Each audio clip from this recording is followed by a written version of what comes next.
Laura's father, a holy man by day, and a family's worst nightmare by night. He used the Bible to justify 30 years of abuse, but he forgot one thing. The truth always comes out. I'm Effy Revenge, and this is how Laura destroyed the man who tried to break her. When an unknown woman called me and said she needed to tell me something about my father, I almost declined the call. I had heard that name for 13 years, in dreams that woke me drenched in sweat, in the voice inside my head that told me I wasn't good enough, that I was a sinner, that I had chosen the devil.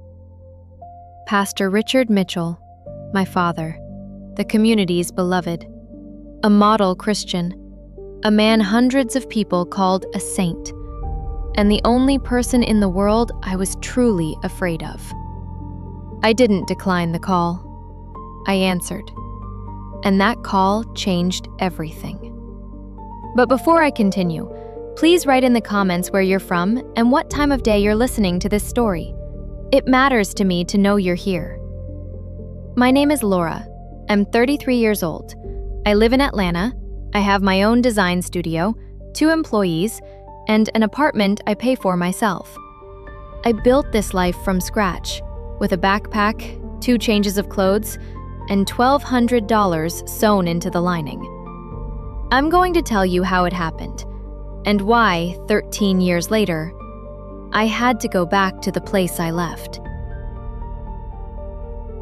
I grew up in Cleerton, Tennessee, a small town where everyone knows everyone, where Sunday mornings smell like fresh baked rolls and expensive perfume, where the church parking lot is always full, and where the name Mitchell means something. To the town, we were the perfect family. Dad in a suit, always perfectly fitted, always dark navy or gray, as if the color itself spoke to the seriousness of his intentions. Mom in a dress below the knee, smile fastened to her face from Sunday morning to Sunday evening. My brothers, Jamie and Colin, in button-down shirts, hair combed, well-behaved in public. And me, Laura, the oldest, in a dress with a collar, hair pulled back, eyes down. We were a postcard, literally a postcard. Our family was once photographed for the church bulletin. Dad standing in the center, hand on Mom's shoulder, the 3 of us around him. I remember the photographer saying, "What a beautiful family." I remember that on that day, Mom had a bruise under her eye, carefully covered with foundation. Inside our home existed another world, a world no one outside knew about, and no one wanted to. I want to say something important right now, at the very beginning, because this is a story about violence hidden behind religion, and I don't want anyone to hear it the wrong way. Faith saved my life.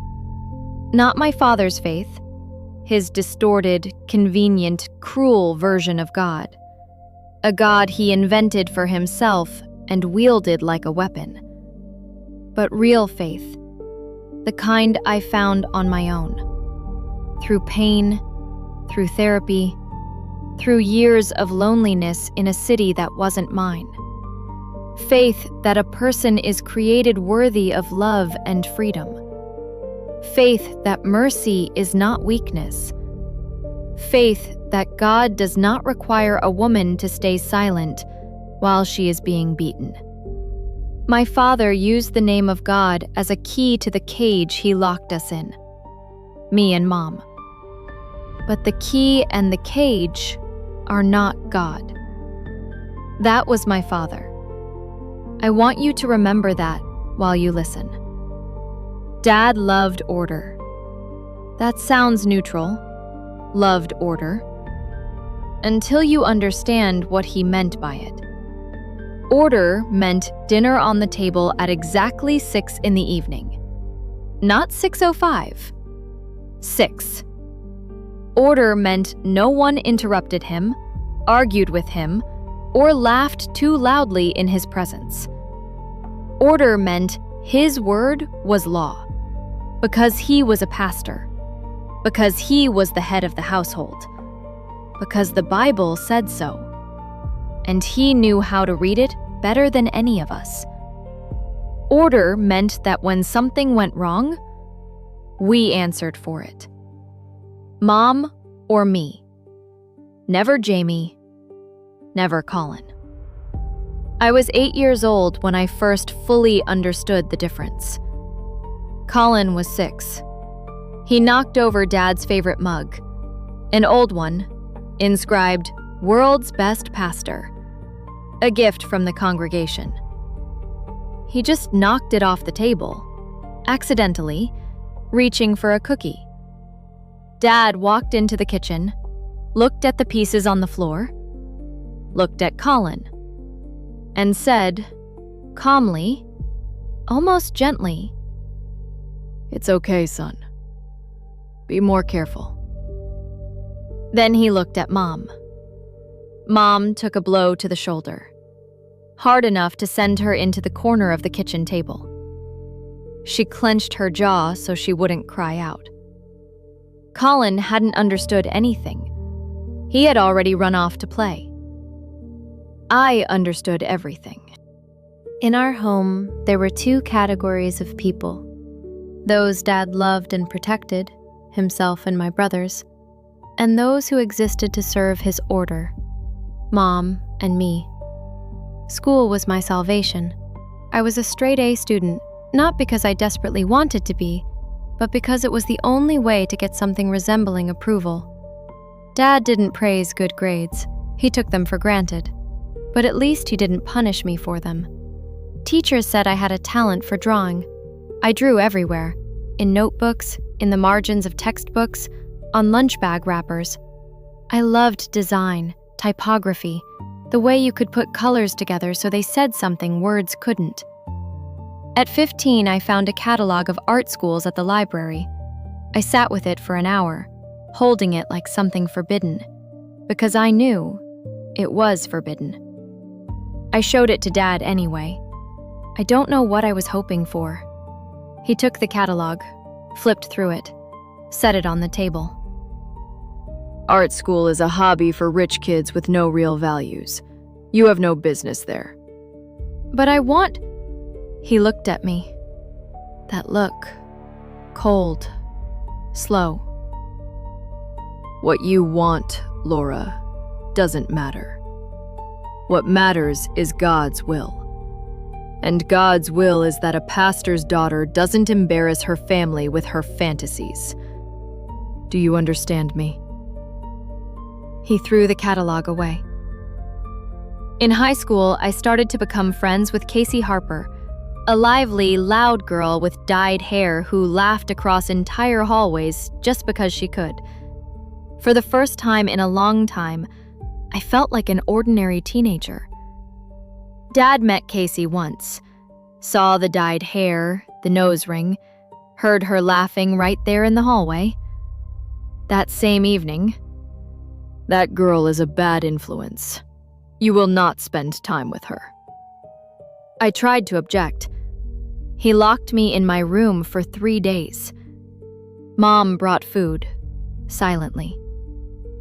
At school, I told Casey I'd been forbidden to be her friend. She looked at me for a few seconds, then said, "Laura, that's not normal." I shrugged. I didn't know what normal was. After that came systematic isolation.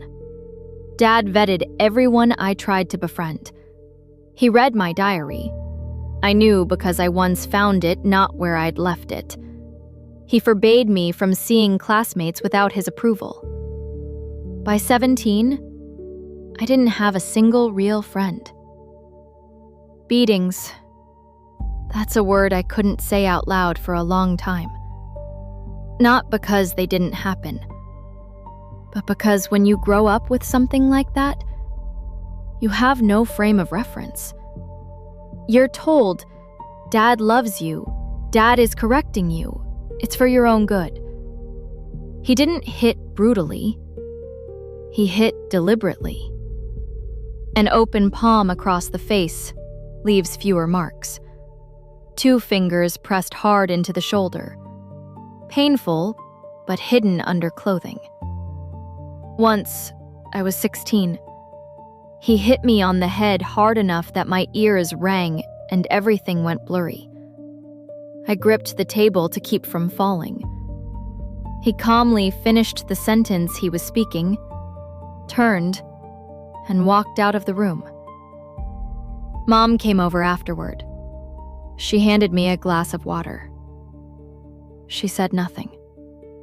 Meanwhile, and this is important, this is something I learned later, my father had been seeing a woman from the congregation for several years. Not entirely in secret. Some people knew or suspected. They'd seen his car outside her house. They'd noticed certain looks during services. They stayed quiet because he was the pastor, and in Cleerton, you don't accuse a pastor out loud. While he was teaching Mom and me what sin was, he was living in sin himself. For years. And part of the congregation knew it. At 19, I tried one last time. I found evening design classes at a community college. Not far, not expensive. You live in my house until you're married. No evening classes out of town. That's inappropriate for a pastor's daughter. Something broke in me at that moment. Quietly, like ice cracking underfoot. I started saving money, secretly. I worked at a cafe in a neighboring town. Dad thought I was at the church library. I hid bills in the lining of an old backpack hanging in the storage closet, one he never touched. I saved every tip. I counted every dollar. A year and a half later, $1,200. At 20, in May, I packed my backpack while everyone was asleep. Documents, money sewn into the lining, one change of clothes, a sketchbook. I wrote a note. I'm leaving. I'm sorry. I crossed out, I'm sorry. Left just, I'm leaving. I walked out at 5 in the morning. A bus to Nashville. A connection to Atlanta. As the bus pulled out of Cleerton, I waited to feel something. Relief. Anything. I felt only exhaustion. Enormous, years-long exhaustion. The following Sunday, Dad walked to the pulpit and announced to the congregation that his oldest daughter had chosen the path of sin. An acquaintance from Cleerton messaged me 3 weeks later. Your dad talked about you from the pulpit. Says you chose the devil. Chose the devil. I sat in the room I was renting and read that over and over. $1,200 in Atlanta in 2012 is not freedom. It's a head start of a few weeks. I spent the first 3 nights at the bus station, sleeping sitting up, backpack clenched between my knees, waking at every sound. On the 4th day, I found a listing. $500 a month for a bed in a room shared by 4 people, Mechanicsville neighborhood. 1 hook in a shared closet. A bathroom shared by 8 people in the apartment. It was the best place I had ever lived, because nobody there controlled what time I came home. I walked to work, 40 minutes each way, every day, because $2 for the bus was $2 I could save instead. 3 jobs: cashier in the morning, waitress in the afternoon, data entry in the evenings, entering numbers into databases, $8 an hour. They hired me because I didn't make mistakes. I ate rice, canned beans, chicken wings marked down at the end of the day. I ate and thought, I earned this money myself. No one can tell me I should be grateful for it. Mom didn't call. Jamie texted, Dad is upset. Come back. I replied, I'm not coming back. He wrote, then don't contact us. Colin didn't write anything. 8 months in, community college, evening design classes, the very ones, paid for with my own money. Sometimes I showed up to class straight from my waitressing shift, still in uniform. I didn't care. The instructor looked at my work and asked where I had studied before. Nowhere, I said. He didn't believe me. At the same time, therapy, a low-income clinic. For the first several months, I answered, "Everything's fine," to everything. Because that's how I was raised. Don't complain. Don't air the family's dirty laundry. One day, the therapist asked, "Laura, what was happening at home?" I opened my mouth and couldn't say fine. I sat in silence for a minute. 2, 3. Then I talked for 40 minutes straight. Afterward, she said quietly, "What you're describing is abuse. Domestic abuse." I knew that. I think I'd always known. But hearing it out loud, it was like something blurry suddenly came into focus. It was in therapy that I began to truly separate my father from Faith. Slowly, painfully, with resistance. Because he had woven the two together so tightly that it seemed, if you doubt him, you doubt God. But gradually, I found the faith that was mine. Not his, not the congregation's. Mine. Quiet, personal, asking nothing of anyone but honesty. It gave me something nothing else could. The feeling that I was not alone. That there was something greater than this fear and this exhaustion. That faith helped me survive. It's still with me. 3 years of therapy. Then less often. Classes, a degree, a job at a design firm, my own studio at 28.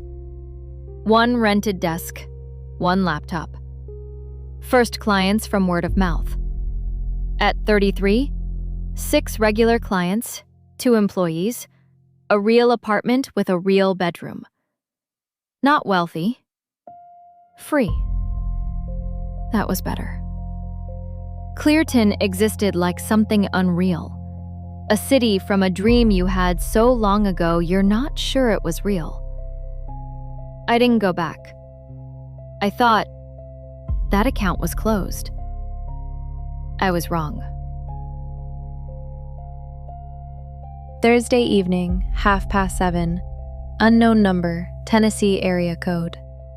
Laura Mitchell? Yes? My name is Deborah Collins. My sister Nicole is a member of your father's church. I need to tell you something about him. And she told me.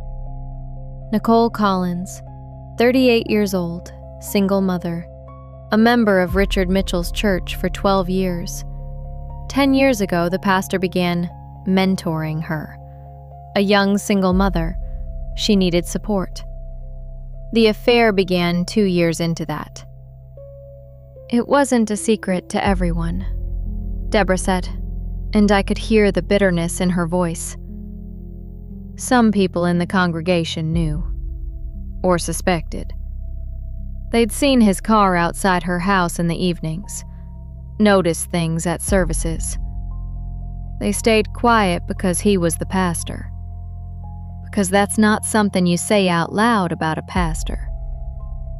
He controlled Nicole the same way he had controlled Mom and me. He read her phone, made scenes if she talked to other men, told her she was nothing without him, that without him, neither she nor her daughter would be accepted by anyone. 3 months ago, she told him she wanted to end it. A pause. He hit her. A concussion. A cracked rib.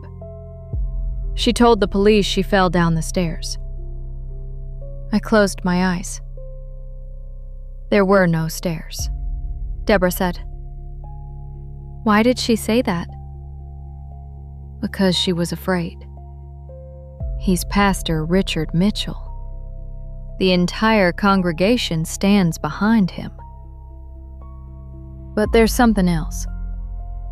When Nicole came home from the hospital and started to recover, she began noticing something about Emma, her daughter.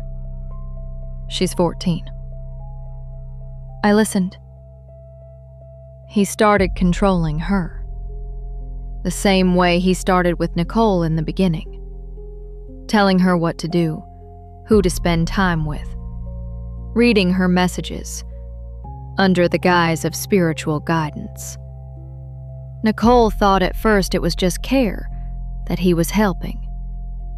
But then she started seeing the pattern, the same one that had started with her.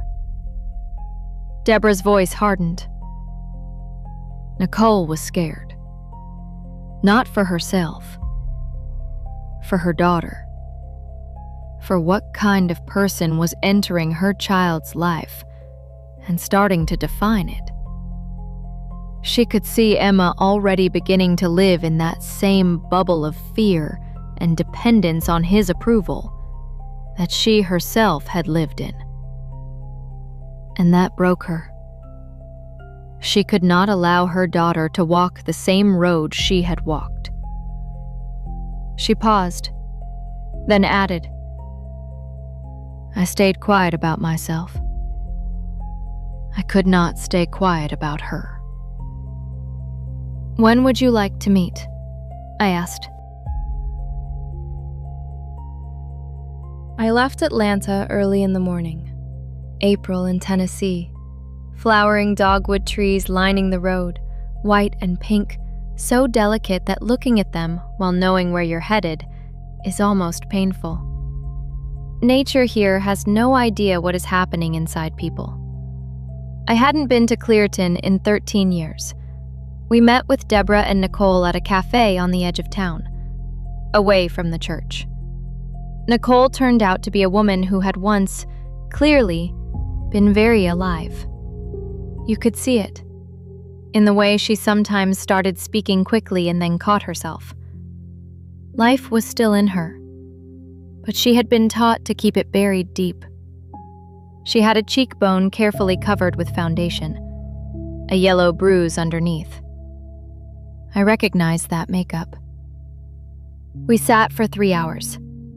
She told me about 10 years, about how it seemed at first like love, real, singular love, about how his approval became the only air she breathed, about how she started doubting her own memory when he told her she was imagining things.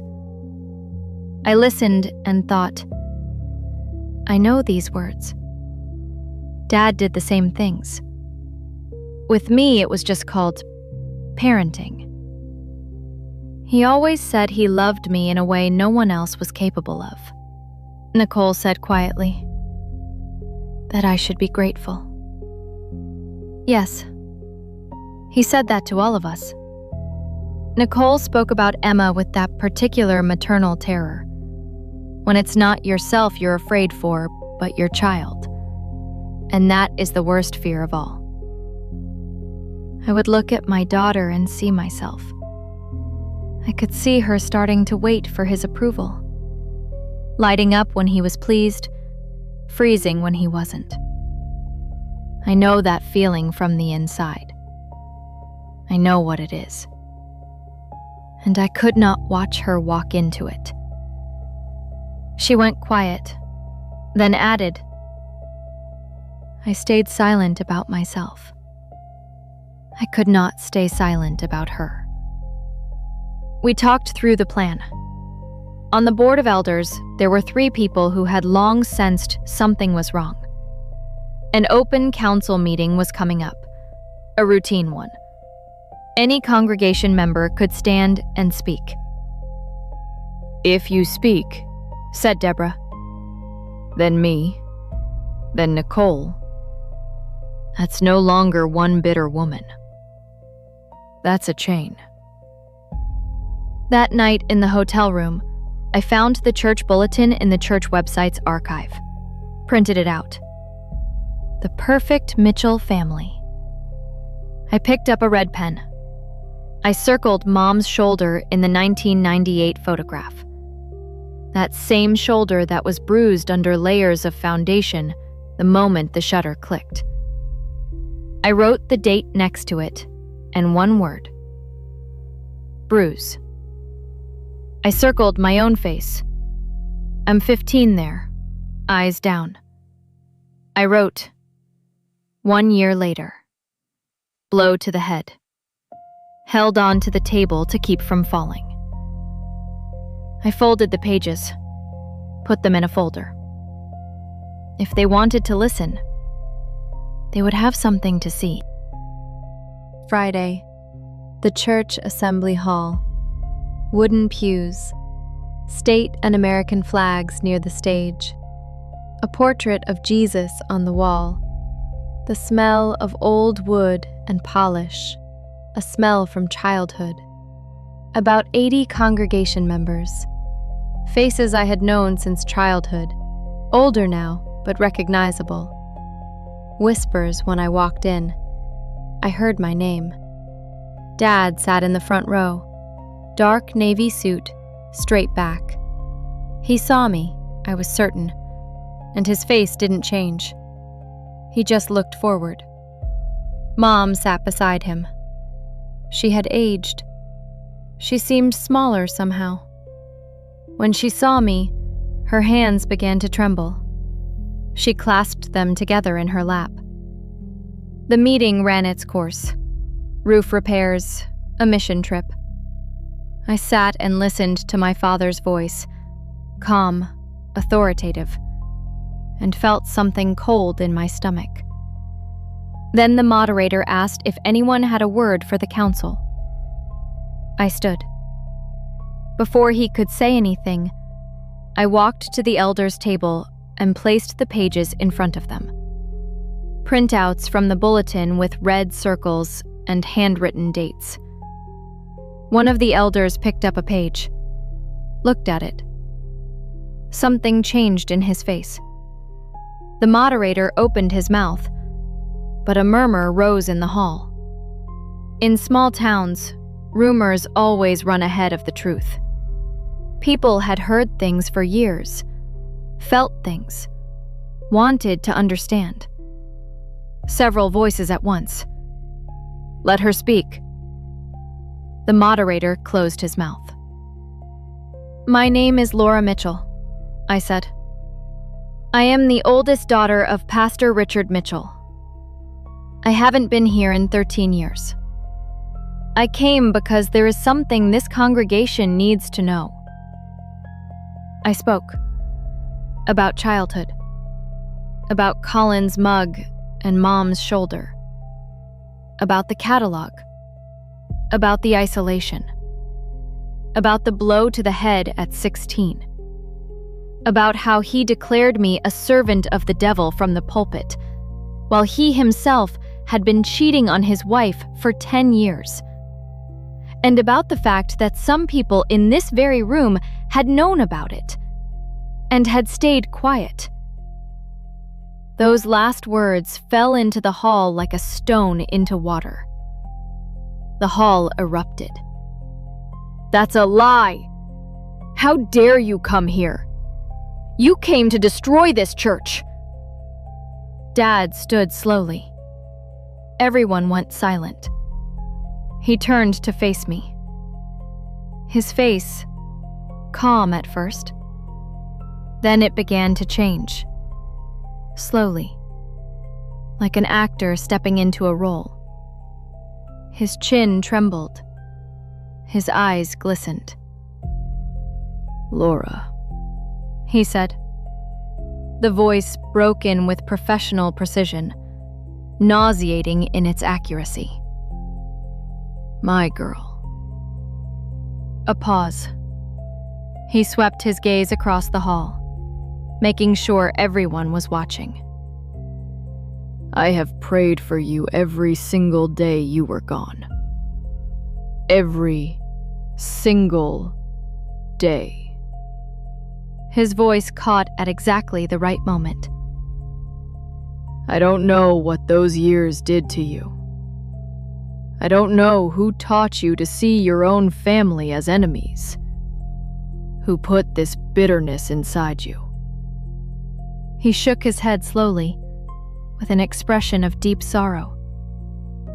"But I will tell you the truth, Laura. The truth you don't want to hear. You were always a difficult child. God is my witness. I did everything I could.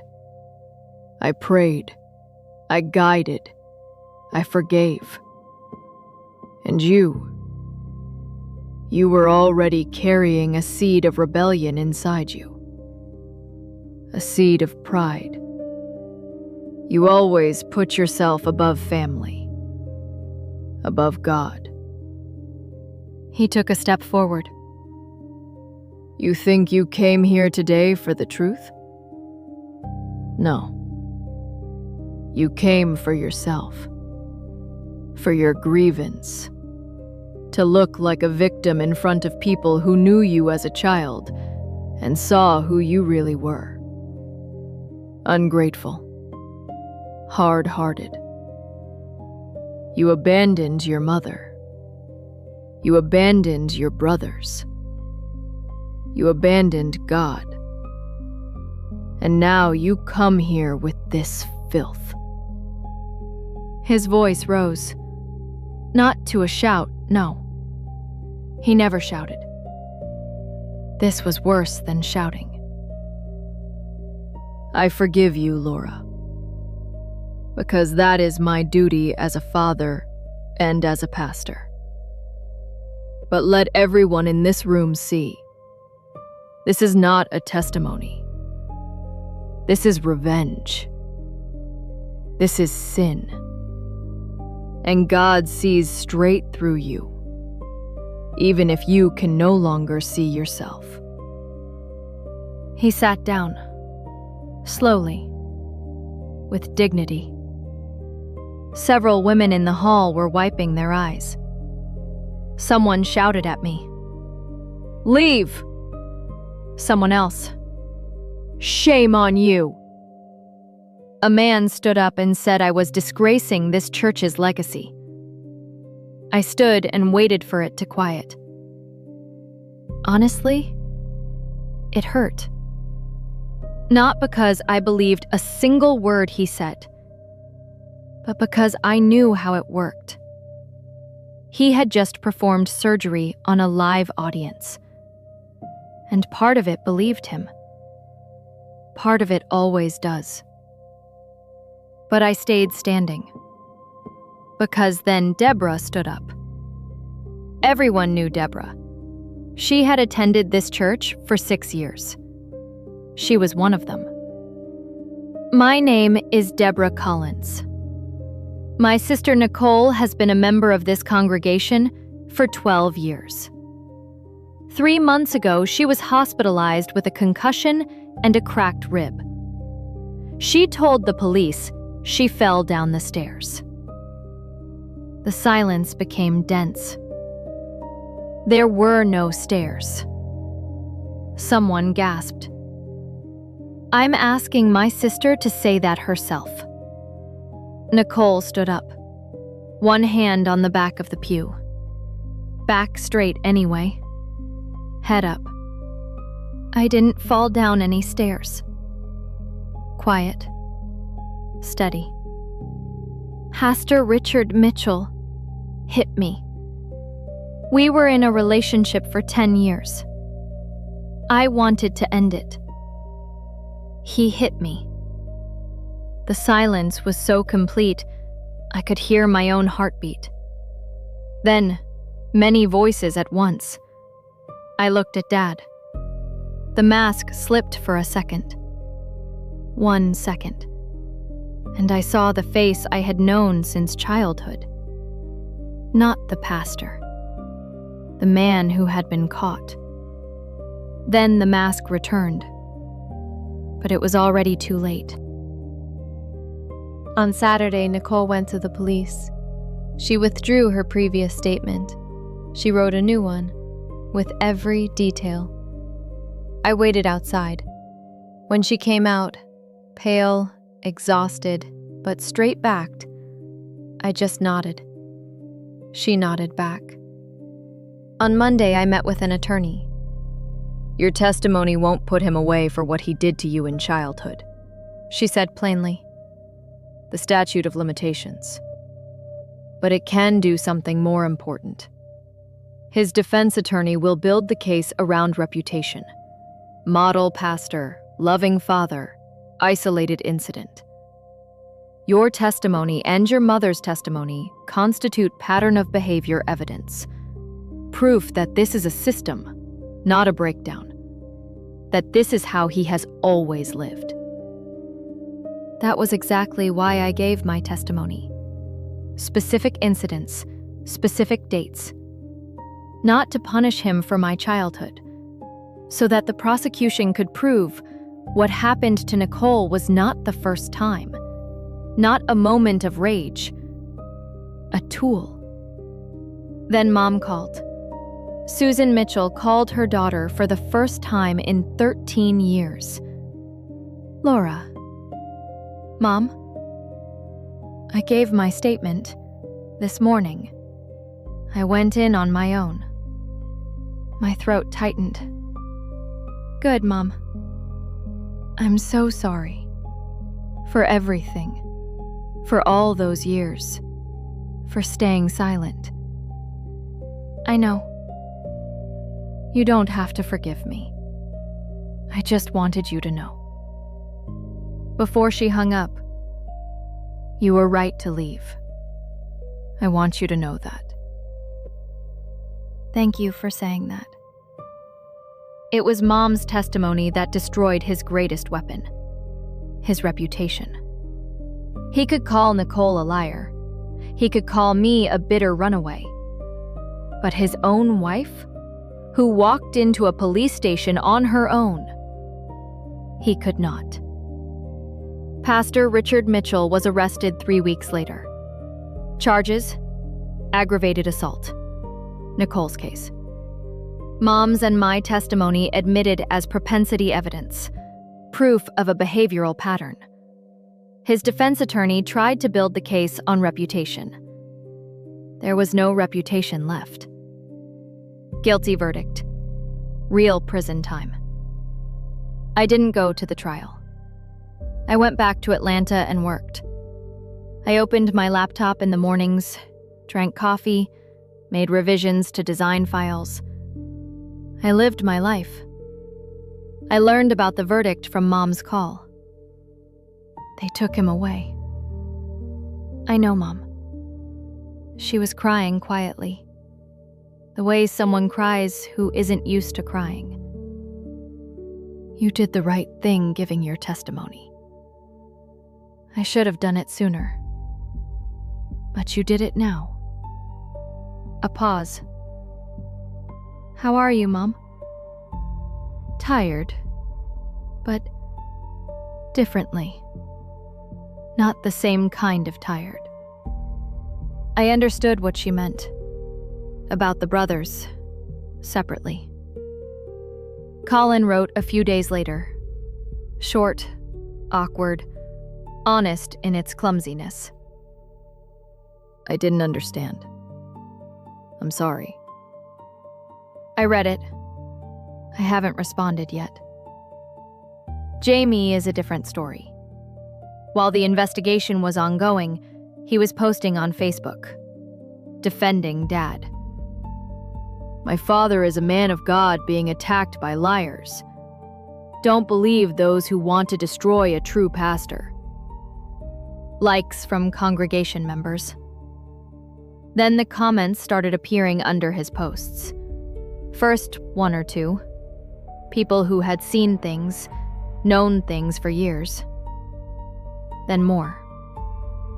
Then it became a flood.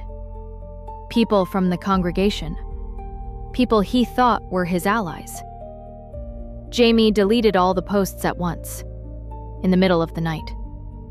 A few days after the verdict. 2 sentences. I didn't know. I'm sorry. I read it. His happy childhood. Fishing trips, basketball games, Dad laughing with him in a parking lot. Was paid for with our bruises. To admit that means admitting that your privileges were built on someone else's pain. Some people can't do that. Some can. Just not right away. I haven't responded yet. That is my right. For the first time in a very long time, I remembered that clearly. That Sunday, I went back to Cleerton one more time. I arrived after the service had ended and the parking lot had emptied. I parked across from the church, got out, leaned against the hood. April. Dogwood trees blooming all across town. White, delicate, completely indifferent to what had happened here. A flower bed at the entrance with yellow pansies. Someone tends to it carefully. I looked at the building. I had thought I would feel triumph, a firework going off inside. There was no firework. There was silence. Not empty silence, but the kind that comes when something has been loud for a very long time and then suddenly stops. When you realize that the tension you had been carrying in your shoulders for so long you had stopped noticing it is gone. I thought about Nicole, about the way she looked at that cafe table, bruise-covered, eyes dim, and about who she became afterward. She called me a few months after the verdict. Her voice was different, alive, a little unsteady, like someone relearning how to speak at full volume. She said she had found a job, a real one, her own. That Emma was laughing again, that she and her daughter watch movies in the evenings and eat popcorn right there on the couch, and nobody tells them they can't. I thought about Deborah, about the fact that she could have stayed quiet, could have told herself, this isn't my business. It's a family matter.